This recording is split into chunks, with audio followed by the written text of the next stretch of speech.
Hello দর্শক বন্ধুরা, আমি মৌ। আমার চ্যানেলে তোমাদের সকলকে জানাই স্বাগত। তো দেখো, আজকে আমি আবার একটি নতুন রেসিপি নিয়ে চলে এসেছি।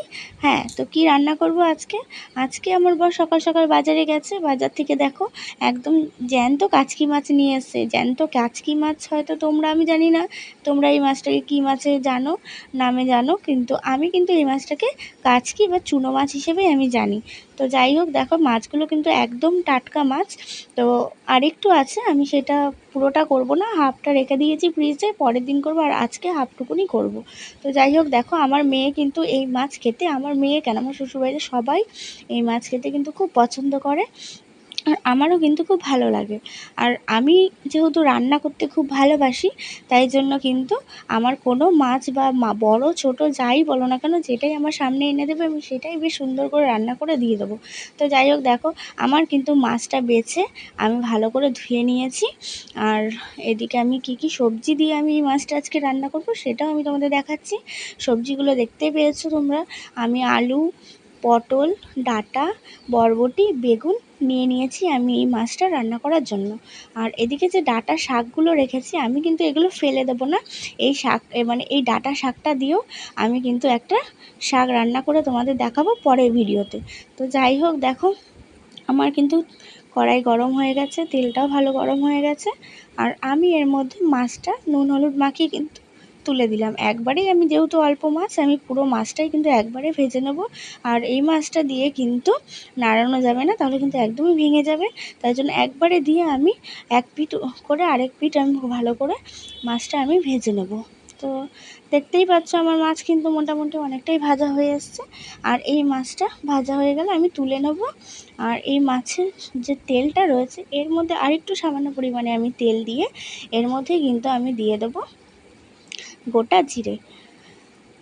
তো দেখো তেল গরম হয়ে গেছে, আমি গোটা জিরেটা এর মধ্যে দিয়ে দিলাম। আর তেলটা জিরেটা ফোড়ন হয়ে আসলে আমি এর মধ্যে যে সবজিগুলো কেটে রেখেছিলাম আগে থেকে, আমি সেই সবজিটা আমি এর মধ্যে দিয়ে দেবো।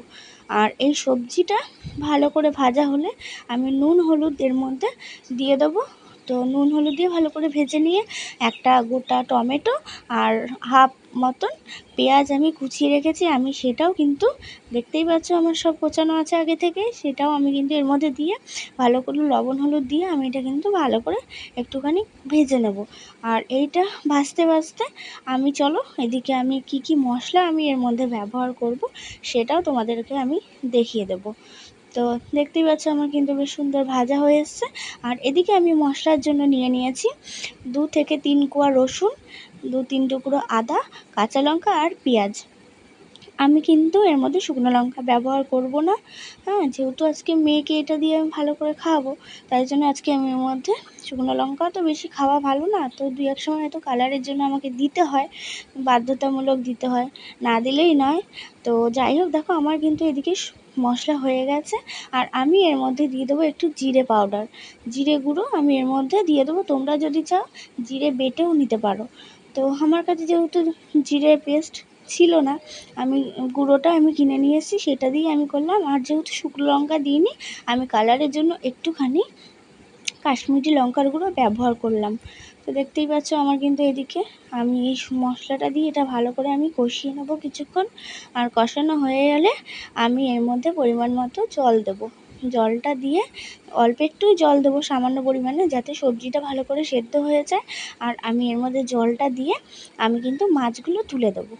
তো এদিকে সবজিটা দিয়ে আমি জলটাও দিয়ে দিলাম, এটা একটুখানি সেদ্ধ হলে আমি মাছগুলো তুলে দিলাম। তো দেখতেই পাচ্ছ কত সুন্দর কালারটা এসছে তরকারির। আর এটা হতে থাকুক। তো চলো আমি আরেকটা কথা বলি তোমাদেরকে। এখনকার দিনে কিন্তু সবাই খুব ব্যস্ত, আর মায়েদের এখন প্রচণ্ড কাজ থাকে। আর এই চুনো মাছের ঝামেলা কিন্তু সবাই একদম ভয় পেয়ে ওঠে যে চুনো মাছ আমি পারবো না রে বাবা। কিন্তু এইরকম চুনো মাছ কিন্তু রান্না করা একদমই কোনো ঝামেলা না, সামান্য একদমই সাধারণ ব্যাপার। তোমরা যে কেউ এরকম মাছ রান্না করতে পারো। তো যাই হোক, দেখতেই পাচ্ছ আমার কিন্তু এদিকে রান্না হয়ে এসছে। আর এই চুনো মাছ কিন্তু খাওয়া আমাদের স্বাস্থ্যের পক্ষে খুব ভালো। এই চুনো মাছ কিন্তু আমাদের চোখের অনেকটা জ্যোতি বাড়ায়। যে কোনো ছোটো মাছ খাওয়া ভালো। এখনকার তো দিনে বড় মাছ খেলে বড় মাছের মধ্যে অনেক হাইব্রিড মানে সার দিয়ে বা কোনো ওষুধ দিয়ে বড় মাছ বড় করা হয়, সেগুলো কিন্তু খাওয়া একদমই ঠিক না। যত পারবে তোমরা ছোটো মাছ ব্যবহার করো রান্নাতে, আর ছোটো মাছ খাওয়াও খুব উপকার। তো দেখো আমার কিন্তু মোটামুটি তরকারিটা হয়ে এসছে। আমি একটুখানি নামানোর আগে ধনেপাতা দিয়ে দেখতেই পাচ্ছ আমি ধনেপাতা দিয়ে তরকারিটা নামিয়ে নিলাম। আর কেমন লাগলো তোমরা কমেন্ট আর লাইক করে আমাকে অবশ্যই জানিও।